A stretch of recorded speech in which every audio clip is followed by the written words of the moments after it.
성경 말씀 마태복음 9장 9절 말씀부터 13절 말씀까지 같이 봉독하도록 하십시다.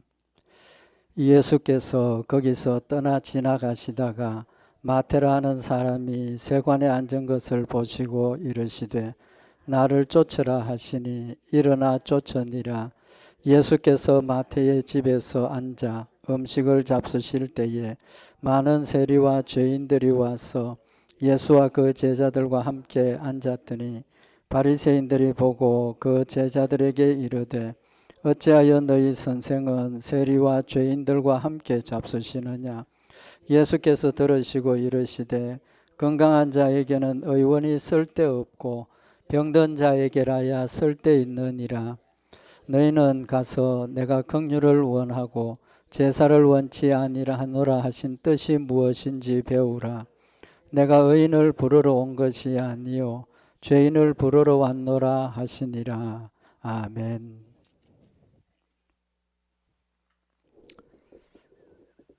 예, 우리 오늘 이 마태복음 9장에 있는 이 말씀은 예수님께서 세리인 마태를 예수님의 제자로 부르시는 내용입니다.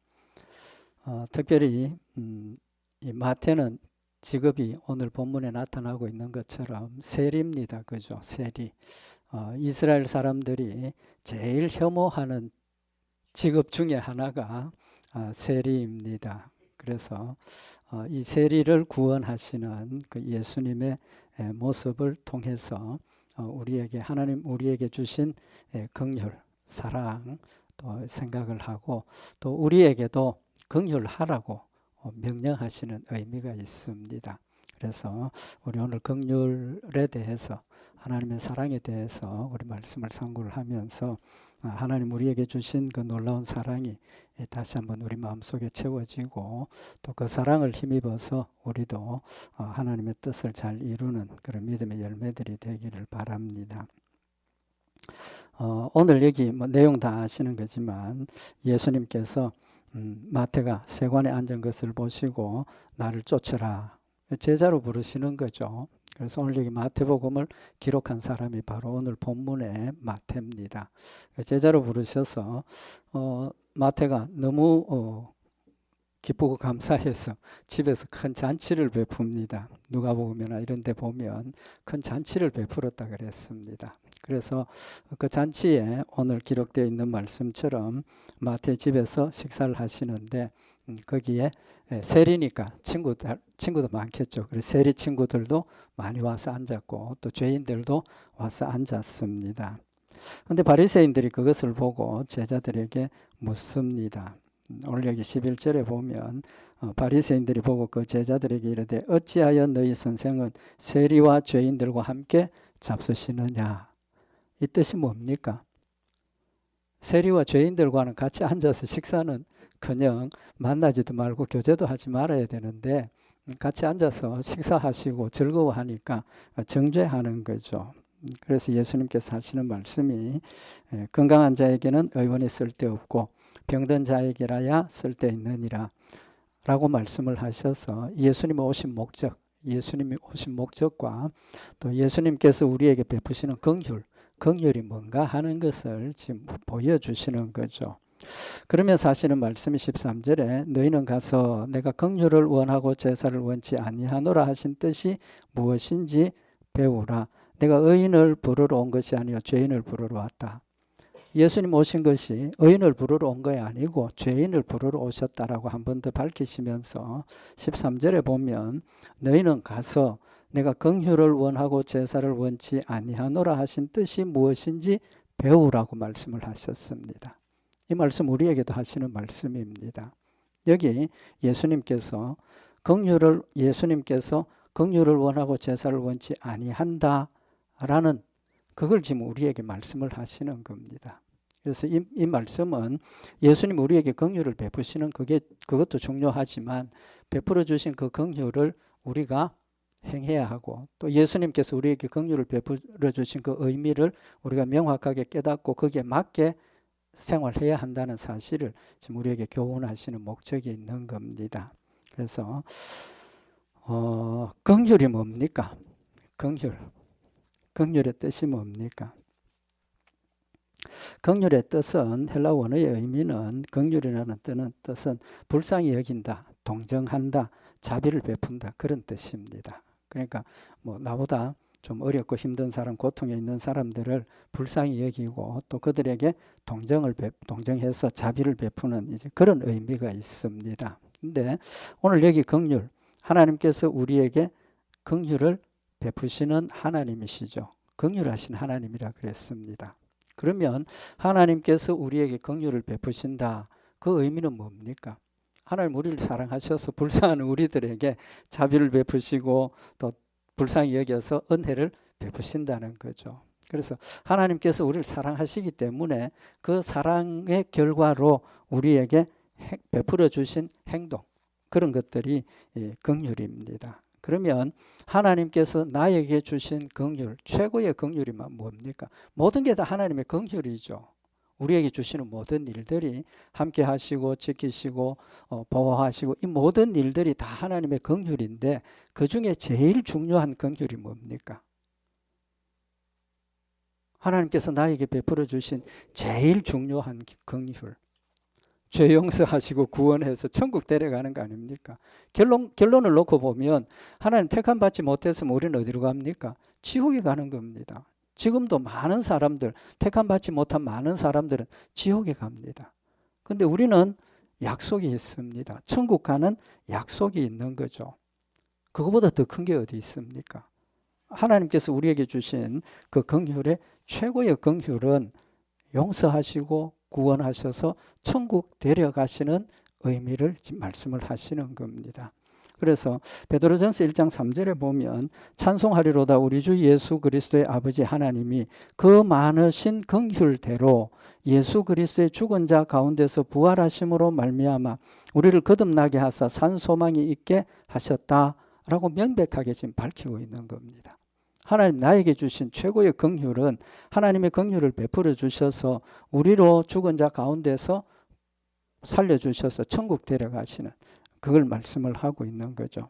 또 에베소서 2장 4절에 보면 긍휼에 풍성하신 하나님이 우리를 사랑하신 그 큰 사랑을 인하여 허물로 죽은 우리를 그리스도와 함께 살리셨고 내가 은혜로 구원을 얻은 것이라. 최고의 긍휼은 하나님 우리에게 베풀어 주신 최고의 긍휼은 구원받고 천국 가는 것이라는 사실을 말씀을 하고 있는 겁니다. 그런데 오늘 여기 예수님께서 13절에 너희는 가서 내가 긍휼을 원하고 제사를 원치 아니하노라 하신 뜻이 무엇인지 배우라.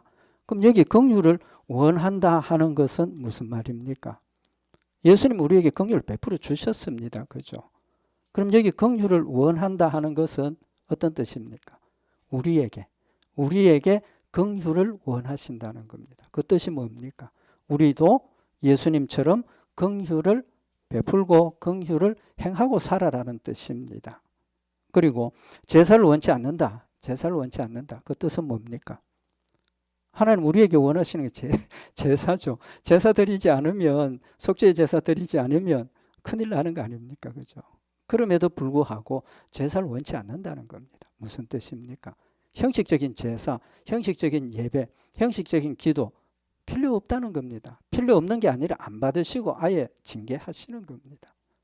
그러니까 우리가 긍휼한 마음으로 하나님 앞에 온전한 제사를 드리기를 원하시는 겁니다. 이 말씀은 첫째가 바리새인들을 향한 책망입니다. 그들이 지금 예수님께서 세리들과 함께 식사하고 있는 그 일은 죄인들과 함께 하지 말고 죄인들과 같이 먹지 말라 그랬는데 그 율법을 범한 거 아니냐. 그런 지금 책망을 하고 있는 거죠.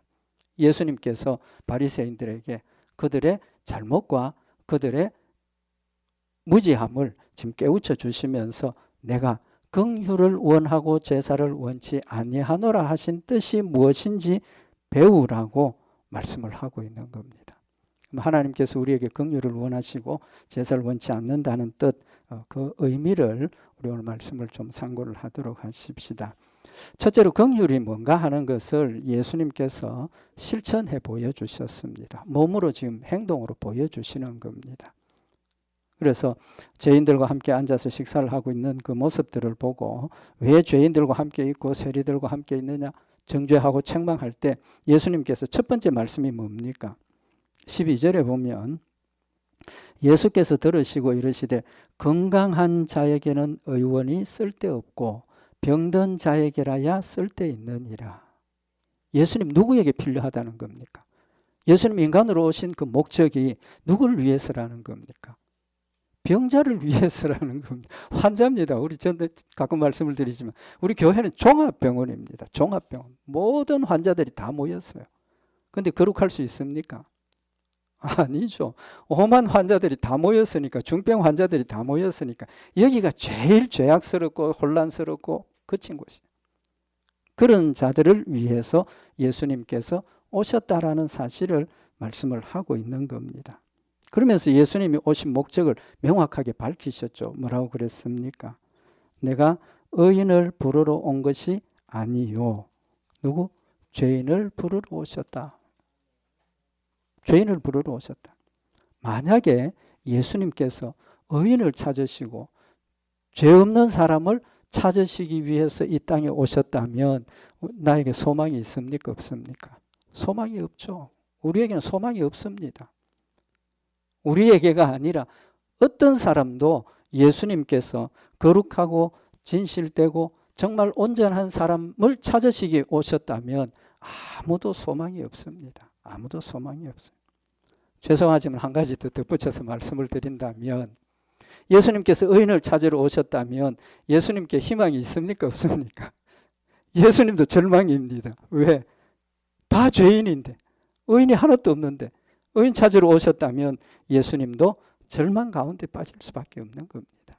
그러나 예수님이 이 땅에 오신 것은 환자들, 병자들, 죄인을 위해서 이 땅에 오셨다라고 말씀을 하고 있는 겁니다. 죄인을 불러서 뭐 하는 겁니까?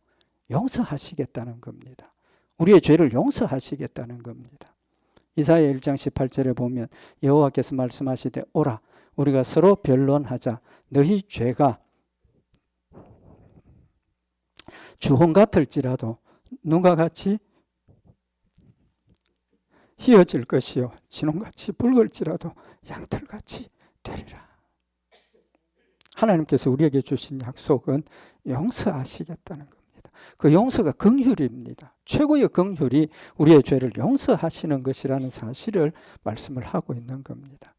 여기서 한 가지 더 우리가 생각해야 될 게 뭐냐 하면 우리가 하나님을 찾을 수 있습니까? 없습니까? 찾을 수 없습니다. 만약에 하나님께서 그냥 누구든지 자기의 죄를 깨닫고 회개하고 돌아오는 자 내가 너를 구원하겠다라고 말씀을 하신다면 우리에게는 소망이 있습니까? 없습니까? 소망 없습니다. 왜? 우리는 스스로 하나님을 찾을 수도 없고 우리의 죄를 고백할 수도 없고 용서받을 수 있는 길이 없다는 겁니다. 그래서 하나님이 나를 먼저 찾아오시는 겁니다. 하나님이 나를 택하셨고 찾아오셔서 내 죄를 깨닫게 하시고 인정하게 하시고 회개하게 하셔서 구원하신다는 사실을 말씀을 하고 있는 겁니다. 만약에 좀 전에 말씀드린 것처럼 내 스스로가 깨닫고 회개하고 돌아올 수 있도록 찾도록 생각한다면 그건 역시도 소망이 없다는 겁니다. 소망이 없다는 겁니다. 그렇지만 하나님께서 먼저 찾아오신 겁니다. 심지어 예수님은 우리의 죄를 위해서 인간으로 오셔서 나를 대신해서 십자가에 못 박혀 죽으시기까지 하시면서 긍휼을 베풀어 주시는 것입니다. 그래서 예수님이 자신이 인간이 되어서 이 땅에 오시고 십자가에 못 박혀 죽으심으로 부활하심을 통해서 우리에게 무슨 본을 보여주시는 겁니까? 긍휼의 본을 보여주시는 겁니다. 죄인을 사랑하시고 죄인들에게 은혜를 베푸시고 대신 죽어주시고 부활하셔서 우리를 구원하시는 그 긍휼의 모습을 예수님이 우리에게 본으로 보여주시는 겁니다. 예수님 우리에게 어떤 하나님이라 그랬습니까? 하나님은 우리를 용서하시기를 원하신다 그랬습니다. 용서하시기를 원하신다. 그래서 시편 86편 5절에 주는 선하사 사유하기를 즐기시며 여기 사유한다 용서한다는 거예요. 하나님 용서하는 걸 즐기시는 하나님이십니다. 기뻐하시는 하나님이십니다. 주께 부르짖는 자에게 인자함이 후하심이니라 라고 말씀을 하시고, 베드로후서 3장 9절에 보면 주의 약속은 어떤 이에 더디다고 생각하는 것 같이 더딘 것이 아니라 오직 너희를 대하여 오래 참으사 아무도 멸망치 않고 다 회개하기에 이르시기를 원하시느니라. 하나님 끝까지 참으신다는 겁니다. 믿지 않는 사람들이 예수님 재림하신다고 그러더니 아직도 예수님 재림 왜 안 하시느냐고, 뭐 지옥이 아직도 뭐 어떠냐 저떠냐 이런 이야기 조롱하지만, 하나님의 재림이, 예수님의 재림이 기다려지고 기다리시는 이유는, 목적이 뭡니까? 모두 다 회개하기를 원하시는 거예요. 하나님 택한 백성들이 다 회개하고 예수를 영접하고 구원받을 수 있도록 기다리시는 하나님이시라는 사실을 말씀을 하시고 있고, 에스겔서 33장 11절에 보면 주 여호와의 말씀에 나의 삶을 두고 맹세하노니 나는 악인이 죽는 것을 기뻐하지 아니하고 악인이 그 길에서 돌이켜 떠나서 사는 것을 기뻐하노라. 이스라엘 족속아 돌이키고 돌이키라. 너희 악한 길에서 떠나라. 어찌 죽고자 하느냐 하셨다. 에스겔을 통해서 하나님께서 책망하시고 회개하기를 명령하심에도 불구하고 완악하게 대적하고 돌이키지 않는 그들을 향해서 하나님께서는 나는 의인이 사는 것 원하고 악인이 죽는 것 원치 않는다. 그 말씀은 뭡니까? 끝까지 참으시겠다는 겁니다. 한 사람이라도 돌아올 수 있도록 참으시는 하나님이시라는 사실을 말씀을 하시고, 오늘도 예수님께서 하시는 말씀이 나는 자비를 원하고 제사를 원치 아니하노라 하신 뜻을 너희가 알았다면 무죄한 자를 죄로 정치 아니하였으리라.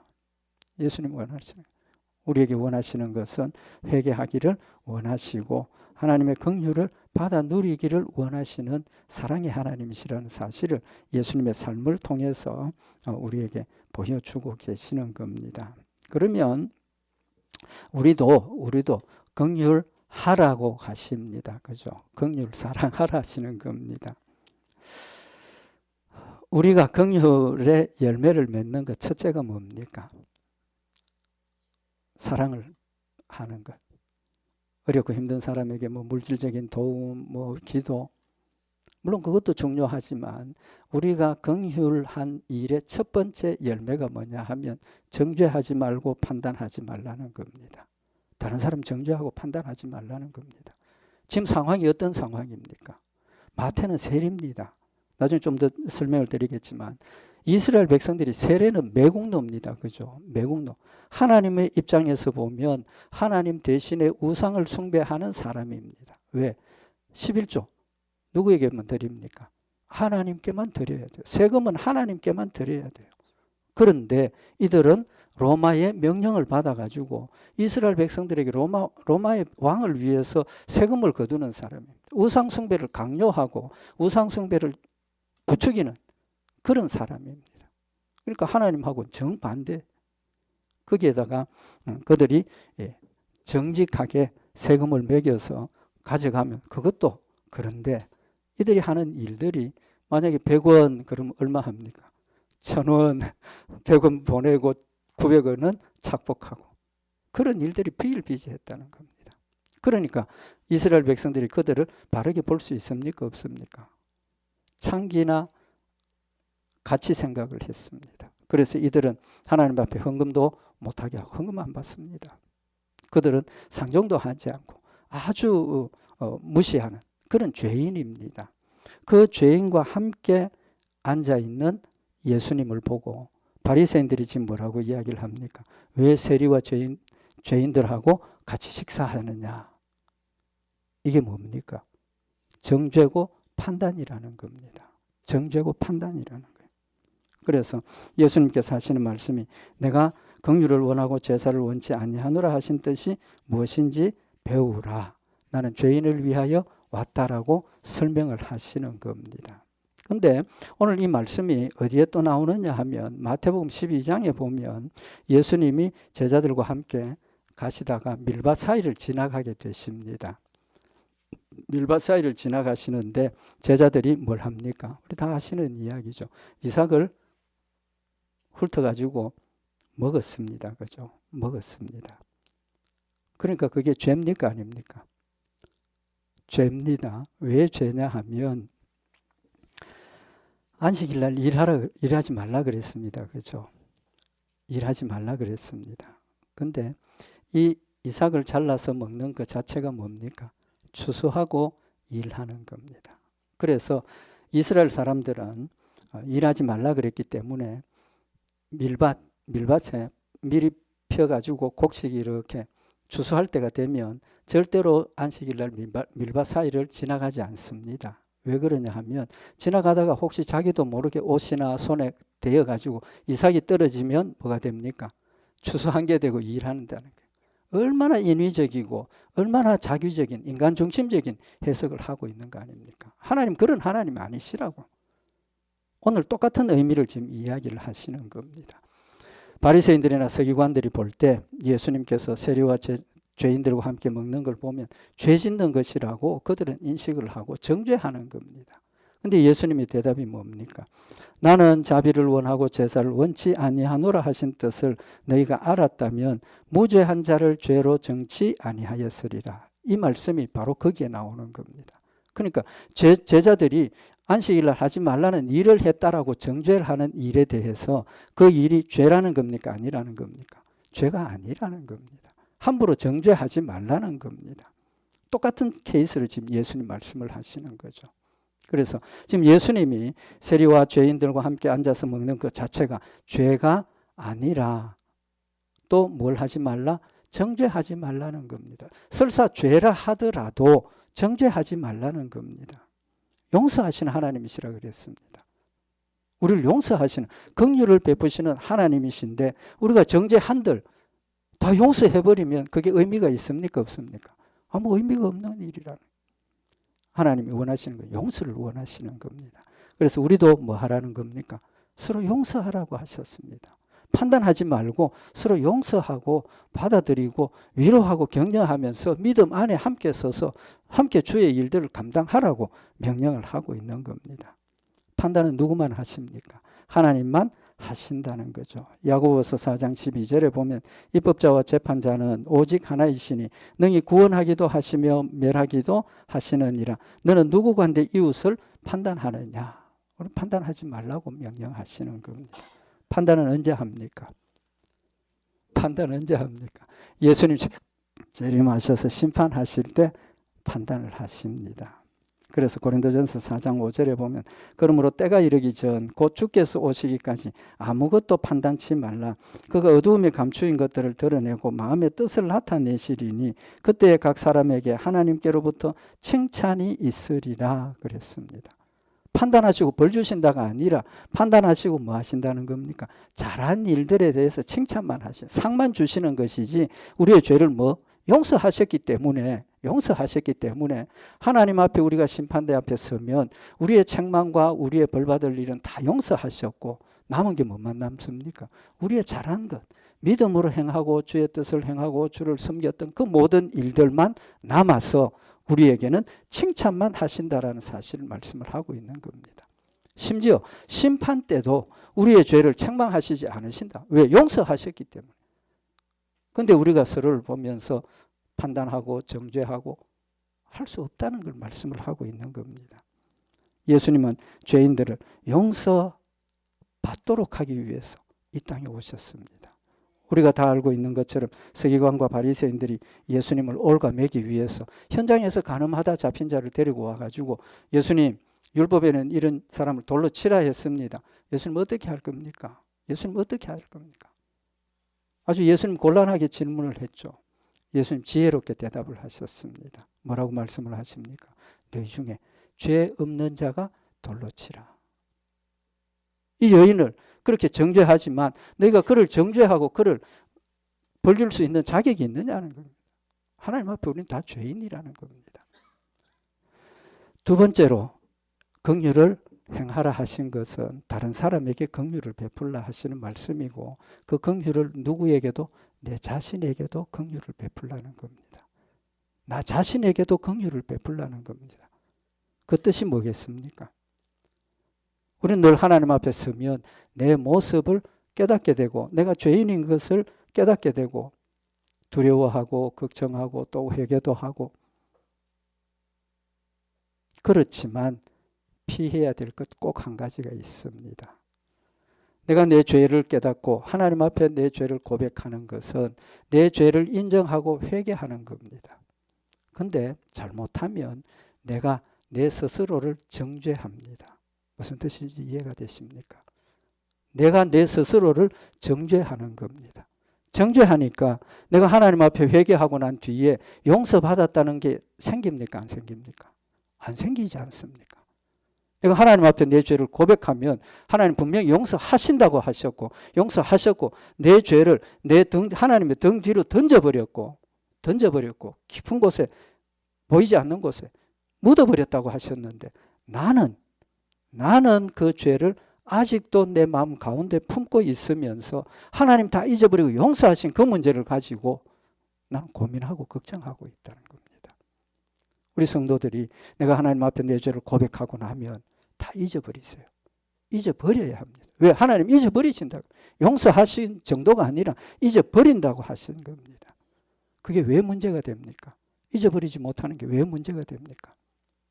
내가 늘 죄의식 가운데 빠져가지고 내 자신을 자책하고 책망하고 내 자신이 스스로 하나님의 일을 해야 될 용기도 없어지고 오히려 그 자책감 때문에 죄책감 때문에 하나님과 더 멀어지고 낙심하고 괴로워하는 것만 남는다는 겁니다. 하나님 우리에게 긍휼을 내 자신에게 긍휼을 베풀라 하는 것은 한번 회개하고 나면 용서받았다. 그 마음을 가지라는 겁니다. 이미 용서하셨는데 똑같은 죄를 범하면 또 똑같이 회개하면 됩니다.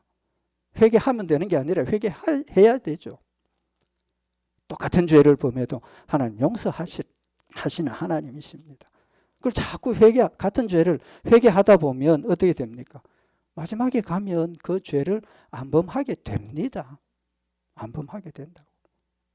베드로가 예수님 앞에서 나 죽는 데까지 따라가겠습니다 했지만 그가 넘어졌지 않습니까? 용서하셨습니다.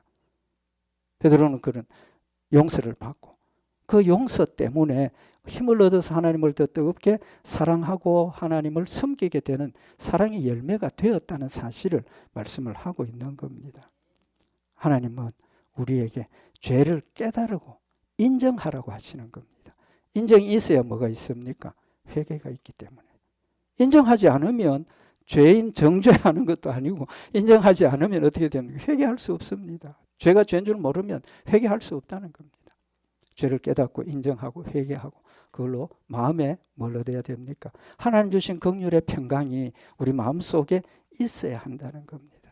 그것 때문에 우리가 하나님을 감사하게 되고 그것 때문에 용서의 기쁨이 우리 마음속에 채워지고 그 기쁨 때문에 하나님을 뜨겁게 사랑하고 더 열심히 하나님을 섬기게 되는 힘이 거기에서 생겨지는 겁니다. 용서받은 줄 모르고 늘 죄의식에 사로잡혀 있으면 하나님께 가까이 가고 하나님을 섬기는 일에 오히려 방해가 되고 그건 사탄의 역사라는 사실을 지금 말씀을 하고 있는 겁니다.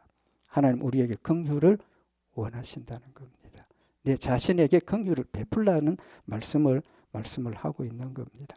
우리는 외식과 또 죄의식에 빠져서 하나님 주신 그 사랑과 은혜가 기쁨과 감사가 되지 못하고 오히려 계속해서 자기를 자책하고 책망하고 오히려 더 수렁으로 빠져가는 그것을 하나님 원치 않으신다는 사실을 말씀을 하고 있는 겁니다.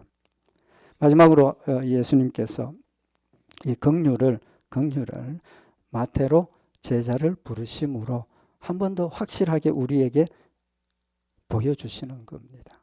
처음에도 말씀을 드렸지만 마태는 직업이 뭡니까? 세리입니다. 세리. 세리는 좀 전에도 말씀드린 것처럼 이스라엘 사람들이 매국노, 우상숭배의 첨단에 있는 사람, 자기 이익을 챙기고 자기 욕심을 챙기는 100원 부과를 했는데 200원 찾아가지고 100원 자기 착복하는 그런 엄청난 죄인이죠. 그래서 이스라엘 백성들은 그를 세리들을 아예 교회에 출입도 못하게 하고 헌금도 안 받고 또 상종도 않고 그런 단절된 죄인입니다. 그를 예수님께서 부르셔서 제자를 삼으시는 겁니다. 그를 통해서 하나님 우리에게 용서하시는 것이 얼마나 크고 하나님 우리를 용서하시는 은혜가 얼마나 귀한가 하는 것을 확실하게 용서하신다는 사실을 우리에게 보여주시고 증명하고 있는 겁니다. 그래서 이 마태 본명이 뭡니까? 레위입니다.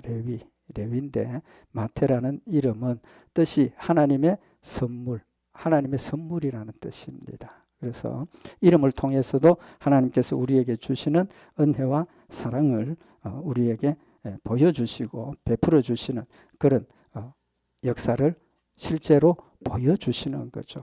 이렇게 심각한 죄인을 용서하시고 그 넘어서 제자를 삼으셔서 예수님의 일들을 감당하게 하는 그런 아름다운 열매가 있었다는 사실을 우리에게 보여주고 있는 것입니다. 예수님께서 이 땅에 오신 목적을 오늘 여기 마태를 제자로 삼으시는 일을 통해서 우리에게 명확하게 하나님 우리를 어떻게 사랑하시고 어떻게 긍휼을 베푸시고 하나님 우리를 어떻게 이끌어 가시는가 하는 것을 보여주시는 그런 의미를 지금 우리에게 말씀을 하고 있는 겁니다. 마태복음 21장 31절에 보면 예수께서 저희에게 이르시되 내가 진실로 너희에게 이르노니 세리들과 창기들이 너희보다 먼저 하나님의 나라에 들어가리라. 놀라운 이야기 아닙니까? 창기와 세리들이 너 하나님 잘 섬긴다는 너희들보다 먼저 하나님 나라에 간다라고 말씀을 하고 있는 겁니다. 이유가 뭡니까? 32절에 보면 요한이 의의 도로 너희에게 왔거늘 너희는 저를 믿지 아니하였고 세리와 창기는 믿었으며 너희는 이것을 보고도 종시 뉘우쳐 믿지 아니하였도다. 예수님께서 마태를 예수님의 제자로 삼으시는 그런 모습, 또 그가 믿음으로 회개하고 주를 섬기는 모습을 보여주셨음에도 불구하고 바리새인들, 서기관들, 겉으로는 하나님을 열심히 믿고 하나님을 섬긴다고 하는 그들은 오히려 뭐 했다는 겁니까? 믿지 않았다는 겁니다. 믿지 않았다는 뜻이 뭡니까? 그들은 하나님을 믿었고 율법을 열심히 지키고 하나님 뜻을 이루는 겉은 번들했지만 실제로는 예수님을 믿지 않았다는 겁니다. 또 그것은 실제로 하나님을 믿는 행동이 아니었다는 겁니다. 눈꽃만큼이라도 하나님을 믿고 하나님을 경외하고 두려워했다면 그들이 그런 외식적인 모습 할 수 있겠습니까? 할 수 없지 않습니까? 그들은 자기를 자랑하고 자기를 드러내고 자기의 어떤 욕심을 채우기 위해서 한 것이지 전혀 믿음의 의미가 없었다는 사실을 지금 예수님께서 한 번 더 지적을 하시고 계시는 겁니다. 우리의 모든 일들의 근본이 믿음입니다. 하나님 우리에게 주신 믿음, 그것이 무슨 증명입니까? 하나님 나를 사랑하시고 긍휼을 베푸셨다는 사실을 증명하는 겁니다. 하나님 나를 사랑하십니다. 우리 성도들을 사랑하고 계십니다. 마찬가지로 우리에게도 하나님 우리에게 베푸신 그 사랑을 행하기를 원하시는 겁니다. 자책하지 마십시오. 자신의 죄에 대해서 죄책감 가지지 마십시다. 회개했지 않습니까? 또 심지어 우리가 회개하지 못한 것까지도 예수님 어떻게 하신다 그랬습니까? 마지막 심판 때 하나님 앞에 서서 내 스스로 내 모든 죄를 하나님 앞에 자백하고 고백하게 하시고 용서받게 하셔서 천국 데려가신다 그랬습니다. 남은 죄가 있습니다. 저도 용서받지 못한, 회개하지 못한 죄가 있습니다. 왜 없겠습니까? 기억하지 못하는 것. 그렇지만 그 모든 것까지도 내가 예수 그리스도를 믿는 믿음을 고백하는 그 순간에 다 용서하셨습니다. 이제는 우리는 죄책감에서 벗어나십시다. 그래야 하나님께서 주신 이 긍휼이 우리에게는 기쁨이 되고 감사가 되고 또 그것이 힘이 되어서 하나님을 영화롭게 하는 일에 우리의 삶을 온전히 드릴 수 있다는 것. 우리 다시 한번 마음에 새겨서 예수님께서 긍휼을 원하시고 제사를 원치 않는다고 하신 그 뜻 우리 다시 한번 오늘 마음에 새겨서 우리는 하나님 주신 은혜와 사랑 가운데서 믿음으로 열심히 주를 섬기고 또 주를 영화롭게 하는 우리 복된 열매들 맺기를 바랍니다. 우리 기도드리십시다. 사랑의 하나님 아버지, 저희들 사랑하셔서 예수를 믿게 하시고 우리의 모든 죄들을 용서하시고 하나님의 거룩한 백성으로 세우셨음을 이 시간 다시 한번 마음에 새기는 시간이 되게 하시고 하나님 주신 이 놀라운 사랑과 은혜가 우리의 마음속에 담대한 믿음이 되게 하시고 기쁨과 감사가 되게 하셔서 주를 뜨겁게 사랑하며 자기를 부인하고 자기 십자가를 지라고 하신 말씀대로 자기를 부인하고 자기 십자가를 지고 주를 따르는 믿음의 아름다운 열매들이 되도록 주님 축복하여 주시옵소서. 늘 함께 하시고 지키실 줄 믿고 감사드리오며 우리 주 예수 그리스도의 이름으로 기도드리옵나이다. 아멘.